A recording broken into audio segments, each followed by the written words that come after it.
Hello दोस्तों, स्वागत है आपका त्यागराज के ऑनलाइन प्लेटफॉर्म में। मैं अमर पवार एक बार फिर से आपके सामने त्यागराज के ऑनलाइन प्लेटफॉर्म में रेलवे एनटीपीसी की जो वैकेंसी आई है उसके लिए हमारा बैच स्टार्ट हो रहा है रीजनिंग का, रीजनिंग स्पेशल।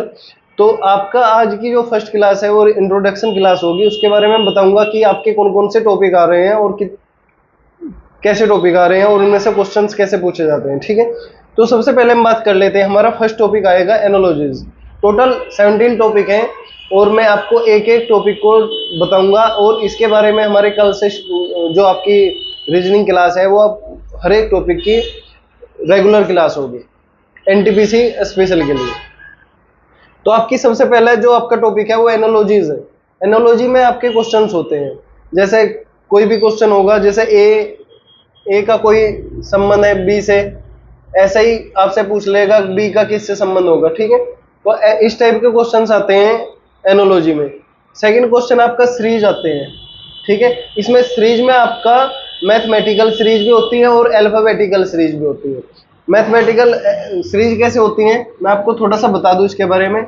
अगर आपके पास 1-4 का कोई रिलेशन 8 से है तो आपसे पूछा जाएगा कि 3 का रिलेशन क्या होगा। तो ऐसा इसमें सीरीज में कुछ क्वेश्चंस पूछे जाते हैं। जैसे 4 का 4 2 जा 8, 4 की मल्टीप्लाई 2 में हुई है, ऐसा ही तो आपको इसमें भी वही करना है जो पीछे हुआ है। तो 3 2 जा 6, तो सॉरी, इस टाइप के क्वेश्चंस आपसे पूछे जाते हैं 3 2 जा 6। तो ये सीरीज में आते हैं। और अल्फाबेटिकल सीरीज क्या होती है, जैसे आपसे पूछा जाएगा कि ए बी का कोई रिलेशन सी डी से है तो एम एन का रिलेशन क्या होगा। तो आपने पता है कि ए बी सी डी चल रहा है तो एम एन ओ पी। तो ऐसे ही आपका सीरीज में क्वेश्चंस होते हैं। तो आपका सेकंड टॉपिक होगा सीरीज का। फिर आएगा कोडिंग डिकोडिंग। कोडिंग डिकोडिंग में भी आपके कुछ क्वेश्चंस होते हैं। तो आपके ये रेगुलर आपका जो हमारा कोर्स चलेगा ये हर एक टॉपिक का चलेगा। ठीक है, तो सेकंड आपका फोर्थ जो आपका टॉपिक होगा वो होगा मैथमेटिकल ऑपरेशंस। मैथमेटिकल ऑपरेशंस इसमें ऐसे आते हैं कि आपका ये दे दिया कि 1 की मल्टीप्लाई 2 में करके आपके पास क्या आता है, ये आपको कुछ दे दिया जाएगा। जैसे हम मानते हैं इसको 5 बोलते हैं। ठीक है, तो ये आपको यहाँ पे रीजनिंग लगानी है कि 1 की मल्टीप्लाई 2 में करके 5 कैसे आ सकता है। तो आपको क्या देखना है, इसका ऑपरेशन करना है। मैथमेटिकल ऑपरेशन में क्या करते हैं आप, जैसे 1 की मल्टीप्लाई 2 में की है तो 5 आया है, तो क्या क्या ऑपरेशन किया होगा इसका 1 और 2 का। तो आपने देखा कि 1 का जो स्क्वायर होता है वो 1 होता है और 2 का स्क्वायर क्या होता है 4 होता है। तो 1 + 4 कितना हुआ 5 हुआ। तो ऐसे कुछ क्वेश्चंस होते हैं। इन क्वेश्चंस को हम डिटेल में पढ़ेंगे आने वाली क्लासेज में। फिफ्थ आपका कौन सा है, सिमिलरिटीज एंड डिफरेंसेस। कुछ क्वेश्चंस ऐसे होते हैं सिमिलरिटीज एंड डिफरेंसेस में कि आपको कुछ जैसे ऑप्शंस होते हैं, ऑप्शंस में आपको सिमिलर दिए जाएंगे और एक ऑप्शन आपका ऐसा होगा जिसमें आपका डिफरेंट होगा। तो आपको वही फाइंड करना है कि इसमें डिफरेंट क्या है। जैसे आपको कुछ क्वेश्चन इसमें जीएस के उससे भी आते हैं। जैसे आपको दे दिए जाएंगे देश की राजधानियां दे दी जाएंगी और एक आपको देश दे दिया जाएगा। तो आपसे पूछा जाएगा कि इसमें डिफरेंट क्या है। तो आप पहले तो सिमिलर को देखेंगे, सिमिलर क्या है हमारा। तो सारी राजधानी दे दी जाएंगी। जैसे आपको राजस्थान की राजधानी क्या है आपकी जयपुर है, उत्तराखंड की देहरादून है, तो आपको जयपुर देहरादून लखनऊ दे दी जाएंगे और एक आपको राज्य दे दिया जाएगा जैसे केरल। तो आपको डिफरेंट देखनी है। डिफरेंट आपका क्या होगा, डिफरेंट आपका केरल होगा, क्योंकि जो 3 आपको दी गई है वो राजधानी है।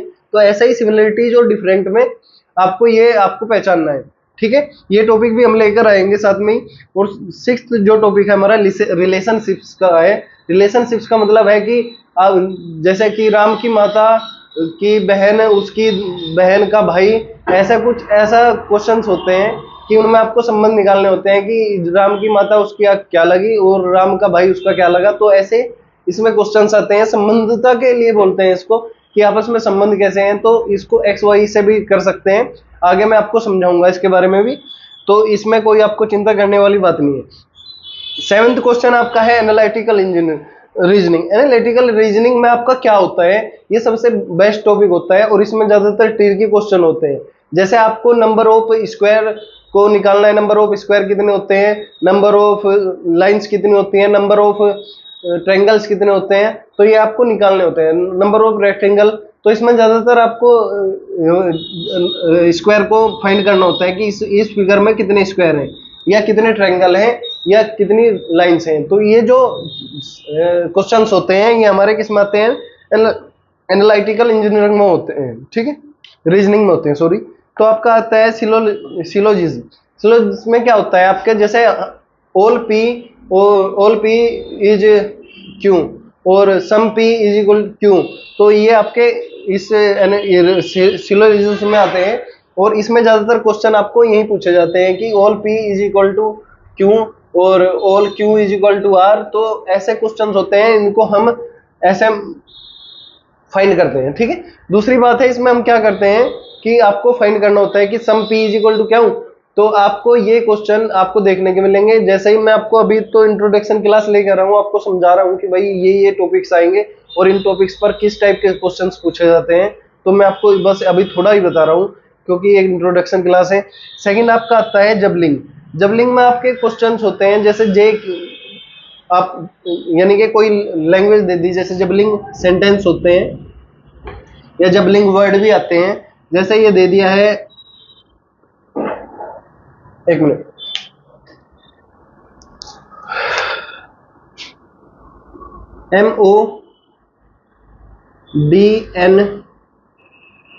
MODNYA, तो आपसे ये जबलिंग वर्ड है, तो इससे पूछेगा कि इससे क्या बन रहा है, तो आप इसका क्या बनाएंगे, MONDAY, मतलब जंबल वर्ड दे दी जाएगी, आपको उसका सही जो वर्ड होगा वो लिखना है, ठीक है। इसमें आपके सेंटेंसेस भी आते हैं, जबलिंग सेंटेंसेस और जबलिंग वर्ड भी आते हैं, ठीक है। आपका जो 10 टॉपिक है वो वेन डायग्राम है। वेन डायग्राम में आपसे क्वेश्चन पूछा जाएगा, जैसे ये क्वेश्चन है आपका, ठीक है, इस टाइप के क्वेश्चन है, आपको यहाँ पे लिख दिया जाएगा कुछ भी, जैसे आर्ट, और इसका लिख दिया जाएगा साइंस और इंग्लिश, ठीक है। इस टाइप के क्वेश्चन पूछे जाएंगे कि, और इसमें 34 है, इसमें 20 है। तो इस टाइप के जो वेन डायग्राम पे आधारित क्वेश्चन होते हैं, ज्यादातर ये आपका मैथ का टॉपिक है, लेकिन ये रीजनिंग में भी आता है। तो वेन डायग्राम के आपके बेस पे ही आपको क्वेश्चन को सोल्व करना है। तो ये आपका वेन डायग्राम हो गया। और दूसरा आता है आपका पजल। पजल में आपको देखना होता है कि आपकी पजल किस टाइप की है। इसमें मैनी टाइप्स की पजल्स आती हैं, उनको सोल्व करना होता है। पजल्स बहुत महत्वपूर्ण टॉपिक है पजल का, एनटीपीसी रीजनिंग। अब आते हैं 12th data sufficiency. Data sufficiency में क्या होता है, आपको डाटा दिया गया होगा, उसके डाटा के आधार पर, जैसे आपको मैथ में करते हैं आप डाटा इंस्पिरेशन होता है, तो उसमें आपका क्या होता है, डाटा के बेस पर आपको क्वेश्चन को सोल्व करना होता है, ठीक है। 13 क्वेश्चन आपका स्टेटमेंट कंक्लूजन का होता है।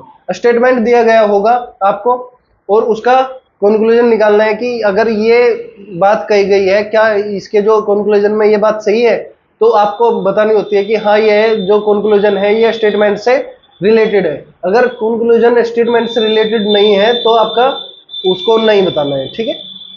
सेकंड आपका है स्टेटमेंट एक्शन। स्टेटमेंट का क्या है कि अगर मैं चोरी करता हूं तो क्या होगा। तो आपका मेरा स्टेटमेंट है नहीं कि अगर कोई व्यक्ति चोरी करता है तो क्या वह सही है, तो आप, और उसके लिए पुलिस क्या करेगी, तो आपका ये जो पुलिस क्या करेगी मैंने पूछा है क्वेश्चन, तो एक्शन होगा। ये एक्शन में आपका दिया गया होगा कि ये वह जो व्यक्ति चोरी करता है उसको सजा मिलेगी, वह व्यक्ति जो चोरी करता है उसको उपहार दिया जाएगा।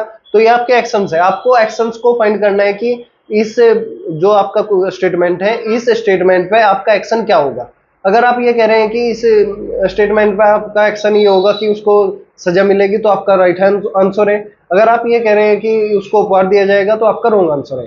तो आपका स्टेटमेंट और एक्शन के आधार पर ये क्वेश्चन पूछे जाते हैं, ठीक है। सेकंड आपका क्या है, डिसीजन मेकिंग। डिसीजन मेकिंग में क्या होता है, यही सेम ऐसा होता है कि आपको कुछ थॉट दिया गया होगा और आपसे पूछेगा कि आपकी क्या डिसीजन है इस क्वेश्चन के ऊपर। तो आपको डिसीजन उसमें से फाइंड करना है। आपको 4 ऑप्शन मिलेंगे। 4 ऑप्शन में से आपको देखना है कि आपकी डिसीजन पावर कितनी है या फिर डिसीजन मेकिंग पावर कितनी है, उसमें आपको फाइंड करना है।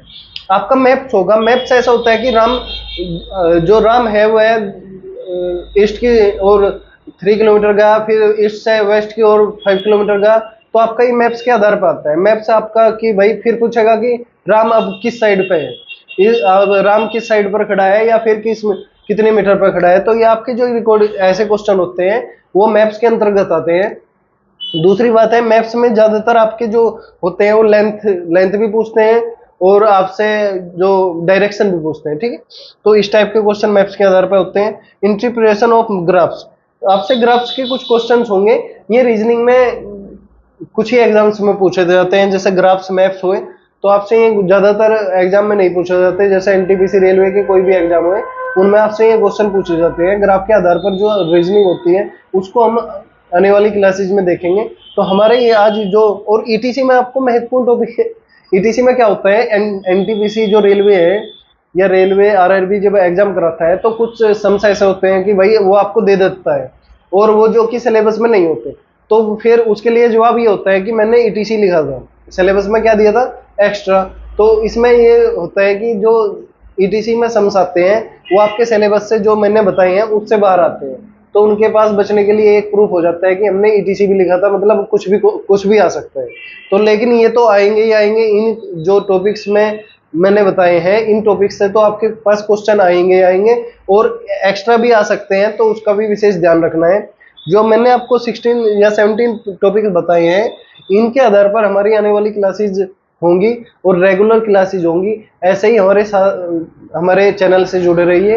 और आप देख रहे होंगे एनटीपीसी की एक हमारी साइंस की भी प्लेलिस्ट बनी हुई है, आप हमारे चैनल पर जाकर देख सकते हैं। और ज़्यादा से ज़्यादा हमारे चैनल को सपोर्ट करिए और शेयर करिए। और अगर आपको ये वीडियो अच्छी लगी है तो इसको लाइक करें, सब्सक्राइब करें हमारे चैनल को। धन्यवाद।